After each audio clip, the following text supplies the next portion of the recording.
트럼프 대통령이 묵는 호텔에 저녁 예약을 했다라는 소리를 들었어요. 뭔가를 준비를 하는 거가 아닌가. 트럼프가 전 세계 국가를 상대로 하는 관세 전쟁이 트럼프의 의도대로 잘 안 가고 있는 건 확실한 것 같습니다. 미국이 대중 카드가 별로 없구나라는 걸 많은 사람들이 느낍니다. 대두를 안 사줘도 중국에 대해서 직접적으로 타격을 줄 카드가 별로 없다. 이게 과연 장기적으로 미국의 국제적 유일 강대국 지위에 유효하냐, 이 생각을 이제는 좀 해야 되는 때가 아닌가. 다만 개인적으로는 에이펙이라든지 이런 다자기구를 싫어하니까 미국이 n분의 1이 되는 거거든요. 우리는 지금보다 미중 사이에서 더 힘들까요? 아니면 좀 나아질까요? 미중이 이제 한국한테 선택을 강요하는 계속 있을 수 있어요. 우리가 그거를 벗어날 수 있는 거는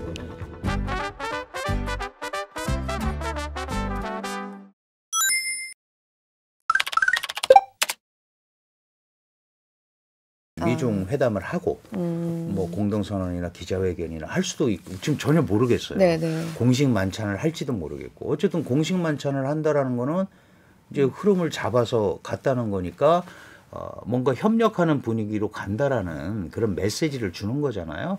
그런 것들이 세계를 조금 나름대로 진정시키고 안정시킬 수 있다. 일단 트럼프 대통령이 오겠다고 한 것만으로도 요거는 격화될 분위기는 아니다. 예, 저는 그렇게 봅니다. 안 그러면 안 오죠. 근데 여기서 공동선언이랑 만약에 밥까지 같이 먹으면 이거는 좀 안심해도 된다. 예, 그러면 뭔가 방향을 잡고 가자라는 메시지가 아닐까.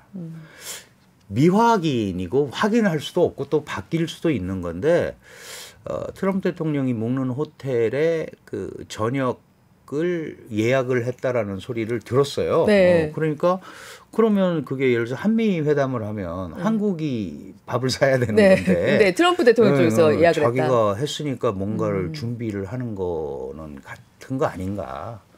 뭐 그런 생각이 얼핏 듭니다. 근데 뭐 확인할 방법은 없습니다.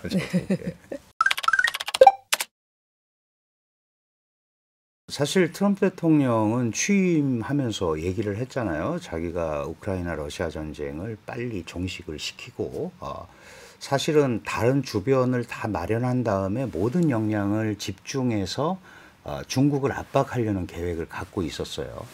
그런데 생각지도 못하는 일들이 많이 벌어지는 거죠. 그 러시아 우크라이나 전쟁도 지금 계속해서 가고 있고 지금 러시아 같은 경우는 내부적으로 무슨 문제가 있냐면 러시아가 그래도 한때 미소 시대에 미국에 버금가는 그런 국가였는데 지금 오히려 중국의 지원을 쳐다보는 이런 상황이 됐다. 가자지구 문제도 그렇고 여러 가지 문제가 트럼프 의도대로 안 가고 있단 말이에요. 그런데 중국은 사사건건 강경 대응을 해왔잖아요. 히토리오, 그다음에 대두 수입 금지 같은 거. 이거는 완전 핀셋 공격이거든요. 미국이 아프다고 생각하는 데만 찝어서 하는 겁니다, 지금. 그러니까 이런 것들을 해소하지 않으면 미국 스스로에게도 굉장히 어려워진다. 특히 지금 연말 돼서 할로윈도 해야죠. 그다음에 추수감사절도 해야지. 크리스마스도 지나가야 되는데 중국과 일단 모든 게 해결됐으면 강공을 펼치겠지만 그렇지 않기 때문에 존경하는 시주석 이러고 또 나오는 거예요. 다만 개인적으로는 에이펙이라든지 이런 다자기구를 싫어하니까 그거는 미국이 n분의 1이 되는 거거든요. 가만히 있으면 내가 갑이 돼서 다 1대1로 할 수 있는데 내가 왜 21개 나라 중에 하나가 돼서 그 안에 구성원으로 행동하는 미국의 소위 주도적 지위를 강조하고 싶은 이제 그런 거란 말이에요. 그래서 전체적으로 보면 이번에 에이펙 참가는 중국과의 어떤 기본적인 틀을 안정적으로 만드는 그런 거에 좀 초점을 맞추고 온다. 그렇기 때문에 이런 상황에서 다른 문제가 해결되지 않은 가운데 중국의 강공을 펼치면서 오기는 굉장히 부담스러웠다. 그래서 약간 유화적인 이런 모습을 보이면서 중국과 어떤 밑그림을 그리려는 거 아닌가 이렇게 볼 수 있을 것 같아요. 당장 다음 달부터 기존의 관세까지 더하면 미국이 중국에 155% 관세를 때리게 될 거냐. 중국은 정말 히토리 수출을 얼마나 통제를 할 거냐. 이런 거가 이제 다음 주에 결정이 윤곽이 되는 나올 거죠. 거 아니에요. 네. 그렇게는 안 갈 거라고 생각을 합니다. 안갈 것이다. 왜냐하면 155%는 무역을 하지 말자는 거죠. 예. 당연히 중국한테도 어마어마한 타격이 오죠. 더 끌면은 어려워지죠. 그래서 이번에 적어도 제가 볼 때는 그 150% 이런 관세 부과라든가 이런 거를 밀고 가기는 굉장히 어렵다. 만약에 그런 게 됐으면 트럼프가 100% 때린다고 그랬을 때 중국도 바로 대응 관세 우리도 100% 하겠다라고 했을 거예요. 어떤 정도에서 협상이 이루어질 거다. 수위가 어느 정도에서 지금 가게 될 거라고 보세요? 예, 사실은 이제 이 탑다운 방식이라는 거는 정상들끼리 큰 틀에 합의를 하고 밑에가 진행이 되는 거거든요. 네. 원래는 이제 아래로부터 바텀업으로 올라가면 세부적인 걸 다 얘기하고 이제 정상들이 도장을 찍는 형태잖아요. 네. 그런데 트럼프 대통령은 그거보다 직접적으로 만나서 하는 걸 더 선호한단 말이죠. 네. 스포트라이트를 받고 그래서 큰 틀에 합의를 해놓고 그거 세부적인 거는 이제 그 지금 협상이 계속 되고 있잖아요. 거기다 맡기는 형태. 그러면서 관리하는 형태로 갈 거다. 상당 부분 접근한 데도 있어요. 예를 들어서 엔비디아 H20에 대한 그 대중 수출 때문에 사실 1차 4, 5월에 히토류 통제가 시작이 된 거거든요. 그걸 사실 맞교환하면서 유예가 됐잖아요. 네. 그러니까 그런 형태로 큰 틀을 마련을 해놓은 다음에 그 밑에는 지금 하고 있듯이 그런 흐름을 가지고 갈 가능성이 크다. 그러니까 어느 정도에서 해결이 될지는 모르겠죠. 다만 대두 같은 경우는 사줄 수 있습니다. 지금도. 중국이 미국으로부터요. 네, 얼마든지. 네. 왜냐하면 이 대두라는 게 아시다시피 그 돼지고기의 사료로 쓰이는 거예요. 대부분이. 네네. 전 세계 돼지고기의 50%를 중국 사람들이 먹어요. 네. 그런데 그러려면 어마어마한 콩이 있어야 되잖아요. 중국도 콩이 나지만 모자르단 말이에요. 그래서 미국의 대두를 수입을 하고 그래서 그걸 가지고 식용유도 만들고 사료도 쓰고 그럼 폐식용유는 재가공을 해서 미국의 재생 바이오 에너지 원료로 수출을 합니다. 근데 트럼프 대통령이 이번에 너희 대두 수출 안 하면 니네 식용유 안 사줘. 이거는 굉장히 안 맞는 거예요. 그 대두를 해서 나오는 걸로 식용유를 만들어서 수출을 한 건데 대두가 안 가는데 그걸 만들 수도 없고 그리고 그거는 액수도 얼마 안 되고 그걸 이렇게 바라보면서 아 미국이 대중 카드가 별로 없구나라는 걸 많은 사람들이 느낀 거예요. 대두를 안 사줘도 중국에 대해서 직접적으로 타격을 줄 카드가 별로 없다. 생각보다 미국이 중국에 대한 이런 그 공격성 어떤 조치라든가 이런 것들이 정밀하지 못한 것 같다. 이제 이런 것들이 좀 나왔고 중국을 이렇게 뭐 무릎을 완전히 꿇려 앉히겠다는 게 어렵다는 거를 미국도 좀 알고 있는 것 같다. 그렇다면 많은 분들이 이제 중국을 망하게 해서 뭐 이제 이런 표현을 하는데 그건 어렵습니다. 지금 트럼프 대통령이 생각하는 거는 나의 말을 듣는 중국을 만들고 싶은 거죠. 나의 말을 듣는. G1은 영원히 미국입니다. 그쵸. 나머지는 미국에 협력하는 다른 G2, G3, G7도 마찬가지죠. 미국에 협력하는 국가로서의 나머지거든요. 그럼 중국은 그거 싫다는 거죠.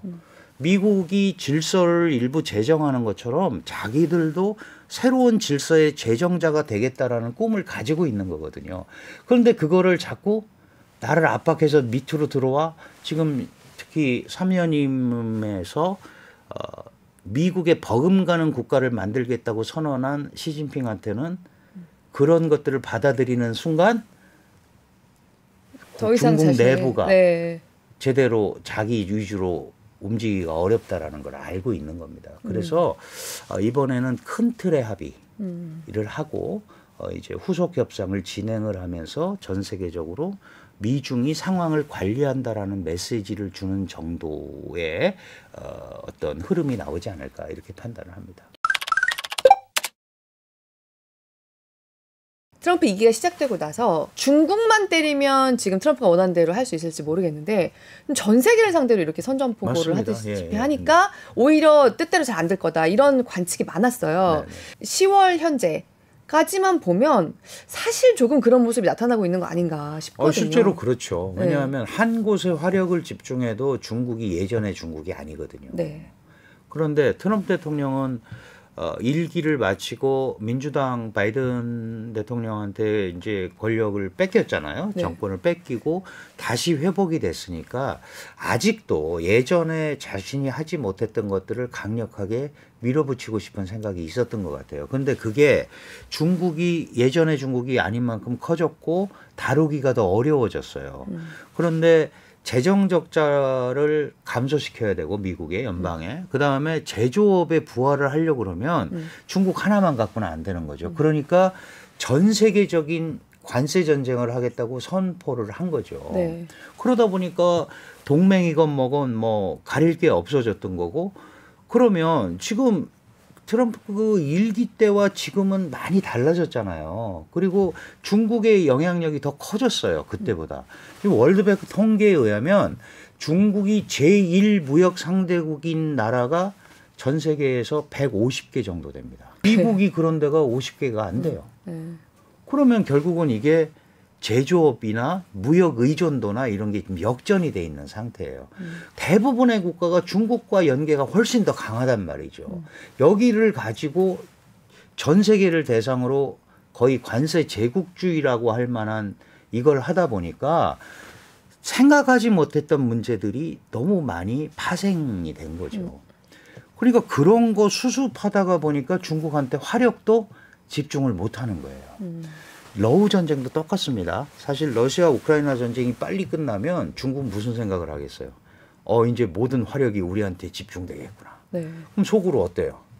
러시아가 끌어주기를 바라죠. 그렇죠. 중국이 안 도와준다고 하지만 석유 사주고 암묵적으로 무슨 뭐 지원하고 이렇게 하잖아요. 이렇게 만들어 놓으면 미국이 중국에 화력을 집중하기가 매우 어렵다라고 당연히 중국은 생각을 하는 거예요. 네.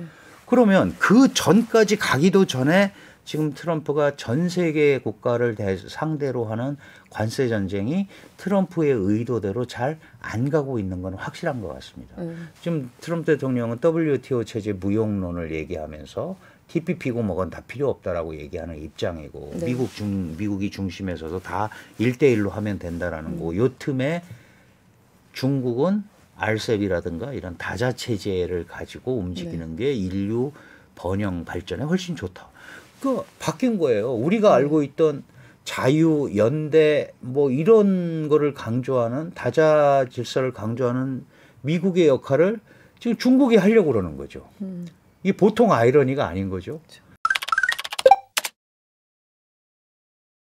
뭔가 그 정부 안에서도 이게 의견 일치가 잘 안 된다는 느낌을 많이 줘요. 예, 맞습니다. 네. 예. 무역대표부가 한 250명 분석요원이 있다고 그래요. 250명 분석요원인데 지금 무역전쟁을 100여 개 나라랑 하고 있는데 하나당 2명씩 달라붙어도 할 수가 없잖아요. 이게 지금 특히 뭐 중국 같은데 여기는 너 혼자 다 하고 너 혼자 다 하고 중국은 5명이 하고 이렇게 해서 될 일이 아니잖아요.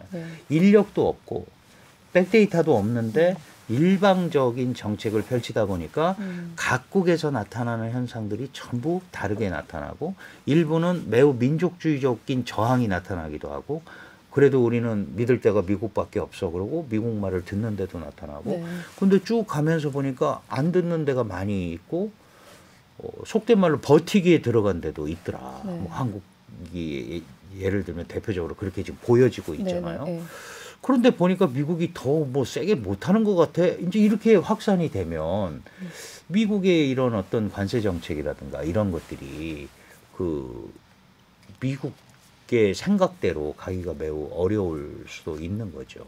사실 트럼프 대통령이 진짜 경제 쪽으로 이렇게 해야겠다라고 자문을 구하는 사람들은 뭐 스티브 마이런이라든가 피터 나바로라든가 피터 나바로는 원래 샌디에고 대학의 이제 경제학 교수였는데 1기 때 그 트럼프 관세 정책의 틀을 짠 사람이에요. 특히 대중 압박은 피터 나바로로 시작을 한 거거든요. 그게 벌써 8년 전, 9년 전에 시작을 했던 거잖아요. 네. 그거를 9년이 지났는데 이거를 다시 똑같이 원점으로 돌아가서 그런 똑같은 패턴으로 하는 거 자체가 기본적으로 문제가 있다.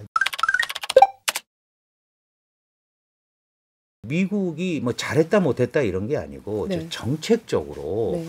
이제 판단을 해야 될 때가 아닌가 저는 개인적으로 그렇게 생각을 합니다. 뭔가 조정을 해야 되는 시기가 온 것 같다. 왜냐하면 다른 나라들이 다 무릎을 꿇고 막 이랬으면 되는데 무릎을 꿇고 싶어도 여력이 없는 국가들이 많아요. 미국이 해달라는 거를 못 해주기 때문에. 네. 그러면 무릎을 꿇는데 아무것도 없이 무릎을 꿇으면 굴복이잖아요. 그런데 그렇죠. 뭘 하면서 꿇고 싶어도 재원이 없는 데가 많거든요. 그걸 계속 그런 방식으로 압박을 하는 것은 그건 잘못된 정책이라고 볼 수밖에 없는 거죠. 오히려 그 바람에 중국이 구원자처럼 하는 그런 분위기를 지금 연출을 하는 게 그게 과연 장기적으로 미국의 국제적 유일 강대국 지위에 유효하냐 이 생각을 이제는 좀 해야 되는 때가 아닌가. 이게 이제 국제적으로 제일 큰 문제가 되는 거는 기존의 미국의 역할을 중국은 아무것도 하지 않으면서 슬쩍 이어받는 형태를 만들어 가고자 하는 욕심을 부리게 만들었다. 아주 쉽게 말씀드리면 미국 봐라 못 믿을 나라인데 나는 사실 가만히 있었잖아요. 공격 받으면서. 그런데 가만히 있으면서 쟤네는 점잖네. 이런 얘기가 오히려 되는 거예요. 세계 캡틴은 미국이야. 이게 있었는데 지금은 그게 저렇게 해서 캡틴의 지위를 계속 유지할 수 있을까? 이런 거를 의심하게 만든 게 저는 트럼프의 실책이다. 미국의 주도적 지위 리더십의 손상을 가져온 것은 실책이고 지금 미국이 국제적 신뢰를 못 얻고 있는 게 협상을 해갖고 가면 트럼프 대통령이 이거 왜 이렇게 했어? 바꿔. 자꾸 이렇게 되다 보니까 그러면 결국은 대장이 해야지. 그 밑에 열심히 하는 베센트 장관이나 그리어 무역 대표나 뭐 이런 사람들하고 얘기를 해도 마지막에 가면은 뒤집어지더라. 이 얘기를 자꾸 하는 거거든요. 그러니까 이런 것 때문에 이 양국의 지도자가 만나서 상징적으로 움직이는 걸 하게 되면 큰 틀의 협의가 그렇게 이루어진다면 이전보다는 훨씬 규범적으로 갈 개연성이 있다. 그것 때문에 이제 이번 에이펙을 기대를 하는 것 같습니다. 사실 트럼프 대통령이 당선이 됐을 때 중국은 장기전으로 가겠다는 생각을 한 거예요. 이건 금방 해결이 안 되는 거다. 그러면 장기전으로 끌고 가는 전략을 이미 세우고 있다. 그리고 나름대로 트럼프 대통령이 펼칠 정책에 대해서도 일부 학습이 돼 있죠. 다만 중국이 안고 있는 가장 큰 문제는 중국은 제조업 국가예요. 물건을 만들어서 팔아야 되는데 안 사가면은 컨테이너 야적장에 쌓일 수밖에 없는 그런 구조가 되는 거거든요. 그런데 대미 수출은 줄었는데 그 3, 4분기에 전체 수출은 8%가 늘었어요. 그럼 이건 뭘 얘기하는 거냐?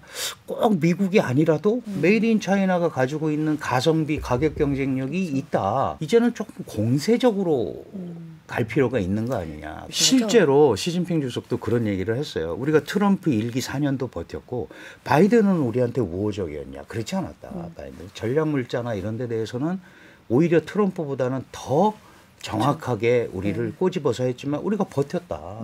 그렇다면 언제까지 한없이 물러나야 되느냐라는 데 고민을 했을 거고 지금 이제 20일부터 23일까지 그 중국에서 4중전회가 열렸어요. 4차 중앙위원회 전체 회의가 15차 5개년 계획이 이제 내부적으로 초안이 통과가 됐을 거고 그게 내년 3월에 전국인민대표대회에서 이제 비준을 받으면 15차 5개년 계획이 시작이 되는. 지금 중국 경제가 안 좋잖아요. 그러면 경제가 안 좋은데 미국한테 밀린다는 인상을 주면 안 되거든요. 그러니까 공세적으로 나간 거예요. 우리가 이제 호락호락하게 미국이 하라는 대로 하지 않겠다. 다시 말씀드리면 공급망이든 뭐든 우리가 나름대로 전략적 지위를 가지고 반미 반서방 연대에 선두에 서겠다라는 얘기를 하는 거거든요. 그러니까 우리가 지난 전승절에도 보셨잖아요. 네. 푸틴과 김정은을 같이 그렇죠. 막루에 세웠고 그 전에 SCO라고 상하이 협력기구에서는 미국으로부터 50% 관세를 맞은 인도의 모디 총리를 부른 거예요. 그래서 또 이 시진핑, 모디, 푸틴이 한자리에 또 사진을 찍었어요. 그 전에는 잘 아시다시피 브릭스를 통해서 지속적으로 반미 연대를 강화했었고 그렇다면 이 일련의 흐름을 보면 국제적으로 과시하는 거죠. 우리가 미국한테 두드려 맞은 모디도 부르고 그다음에 뭐 브라질 이런 데도 50% 맞았잖아요. 커피 내가 사줄게. 대두 내가 사줄게. 그런 활동 반경이 있다. 전략 지위가 있다. 그다음에 트럼프가 김정은 만나고 싶어 하는데 북한이 대답을 안 했어요. 그동안 쭉. 네. 그랬는데 내가 오라고 그러니까 오지 않냐. 전승절에. 이런 것들을 전략 지위를 과시하는 거죠. 이제 이런 흐름 속에서 이제는 이 에이펙을 일종의 분수령으로 그러니까 미국의 압박에 그전에는 대응 수준이었는데 이번 히토류 같은 경우는 그 대응을 조금 넘어서는 공격성 조치거든요. 네. 이런 것들을 좀 보여주는 거죠. 그랬더니 미국이 깜짝 놀라더라. 미국 주식시장이 흔들리더라. 이제 이걸 본 거죠. 네. 자유민주국가는 선거라는 걸 통해서 바꾸잖아요. 그쵸. 지금 자꾸 뭐 시진핑 권력을 가지고 얘기하는데 물론 시진핑은 하야하고 내려올 수 있어요. 그러나 공산당 권력은 변하면 안 된다는 공감대가 있는 거예요. 원래 못 살았었는데 조금 이제 잘 살게 됐고 그랬는데 어려움이 있으면 조금 버텨보자. 사실 북한도 마찬가지잖아요. 줄임배를 움켜쥐고 고난의 행군을 하자. 그러면 또 가는 거예요. 물론 그게 한없이 갈 수는 없어요. 특히 중국같이 개혁개방의 세례를 받아서 예전보다 훨씬 잘 사는 걸 경험해 본 이런 사람들은 그렇게까지 할 이유가 없죠. 네. 없는데 지금은 국제적으로 중국이 미국의 압박을 받고 있고 그러면 우리는 이거를 반드시 떨치고 일어나야 미국과 어깨를 나란히 하는 국가가 되니 우리 정부 당의 정책이 이러이러하니 믿고 따라달라라고 기존의 시스템대로 끌고 가는 메커니즘이 있다는 거예요. 그게 미국보다는 훨씬 길게 잡고 갈 수 있다는 거죠. 그런 면에서 내성이라고 그러죠. 그게 견디는 내성이 안으로는 어떻게 될지 몰라도 일단 견딜 수 있는 인내성을 촉발하고 그걸 그리고 또 중국은 민족주의라는 걸 또 정치적 민족주의 이걸 가지고 얘기하고 미국한테 안 밀리는 뭐 외교적 공세주의 옛날같이 전랑 외교는 하지는 않지만 그리고 우리 군사력도 이제 세계적 군사력이야 군사적 확장주의 이런 걸 가지고 중화주의를 자극을 한단 말이에요. 그러면은 중국 사람들이 좀 나라가 알아서 좀 세게 가보겠다는데 좀 힘들어도 버텨줘야지 이런 생각을 하는 거죠. 근데 미국은 그거를 하지 않습니다. 그러니까 훨씬 더 빨리빨리 이게 이제 그리고 그런 제도가 있잖아요. 네. 지도자를 바꿀 수 있는 제도도 있고 그래서 그 체제적으로는 중국의 내성이 훨씬 강하다. 네.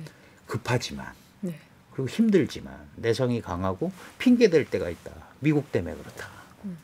그러니까 우리가 이거를 우리 스스로 잘 넘어가야 된다. 그리고 사중전의 15차 5기년 계획도 미국에 의존하지 않는 과학기술을 우리가 갖고 있지 않으면 계속 미국한테 끌려갈 수밖에 없다. 이게 포인트예요. 그러니까 자력, 자급이 가능한 과학기술을 만들어보자. 물론 원천기술은 다 미국에서 온 거지만 이런 것들로 계속 시진핑은 얘기를 할 거고 그 시진핑의 국가 목표 중에 하나가 과학기술로 무장된 사회주의입니다. 과기 사회주의라고 그러는데 그거에 초점을 맞추고 그때가 되면 우리도 떳떳하게 미국과 어깨를 나란히 하는 국가가 되겠다. 물론 국가 목표로는 2050년이에요.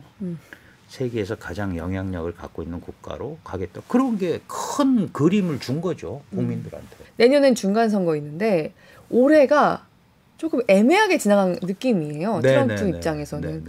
그러니까 중국도 확 못 잡고 다른 데들 중에 확실하게 항복 내지는 확실한 협력, 트럼프 대통령 성에 찰 만한 협력은 얻어내지 못하고 올해가 지나간 느낌이에요. 올해뿐만이 아니고 앞으로도 그런 트럼프 대통령이 생각하는 완전히 내 편이 돼서 하는 거는 쉽지 않을 것 같아요. 트럼프 대통령은 지금보다 중국의 위세를 확실히 떨어뜨려 놓겠다라고 하는 명확한 목표를 가지고 들어왔잖아요.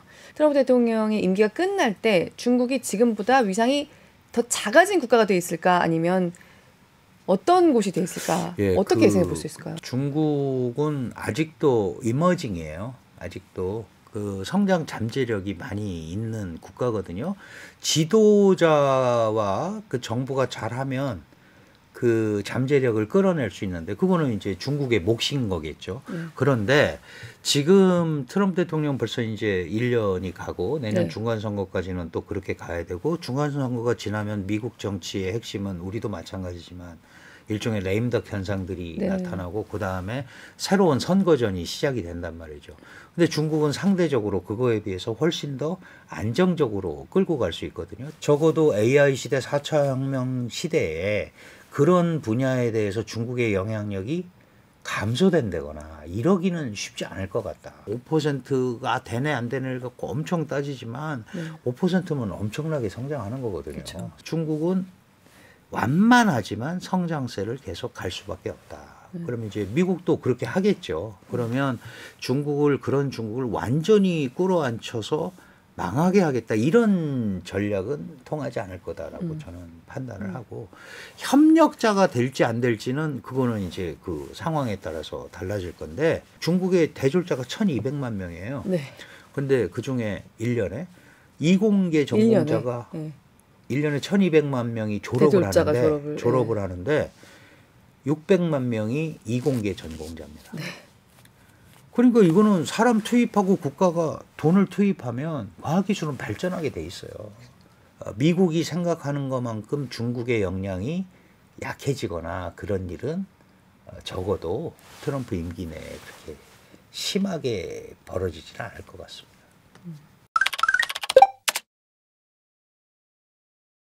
우리는 지금보다 미중 사이에서 더 힘들까요? 아니면 좀 나아질까요? 한국의 이런 고민은 하루 이틀 고민이 아닌 거죠. 계속 그런 겁니다. 그런데 미중이 이제 한국한테 선택을 강요하는 이제 이런 것들은 계속 있을 수 있어요. 그런데 우리가 그거를 벗어날 수 있는 거는 이제 북핵에 대한 관리, 그다음에 또 하나는 이들에게 통용될 수 있는 경쟁력 있는 기술. 이게 관건인 것 같아요. 지금 반도체, 조선 이런 건데 이런 게 한 5가지 정도 미래 AI 산업에서 있다면은 분명히 한국이 그렇게 휘둘리거나 그러지는 않을 겁니다. 지금도 우리가 그 어려운 가운데서도 이 방위산업, 방산이 굉장히 발전을 해서 기여를 전 세계적으로 수출도 하고 이런 게 있잖아요. 그러니까 이런 부분들이 늘어나는 것이 우리가 이제 미중 사이에서 새로운 형태의 어떤 자리매김을 하는 그런 게 아닌가. 새우 비유를 많이 하잖아요. 고래끼리 싸우는데 돌고래도 있습니다. 새우는 끌려다니는 거지만 휩쓸려 다니지만 돌고래는 자기가 돌파를 할 수 있는 거거든요. 돌핀 디플로맷이라고 원래 있어요. 돌고래 외교 아시잖아요. 우리가 적어도 돌고래가 되기 위한 노력을 해야겠다. 그렇다면 그게 말로만 해서 되는 건 아니고 일정한 기술력을 가지고 있는 경제력, 그 다음에 남한테 크게 기대지 않아도 스스로 지킬 수 있는 억지력, 이런 것들이 세팅이 되는 것이 대한민국의 미래를 가는데 굉장히 중요한 역할이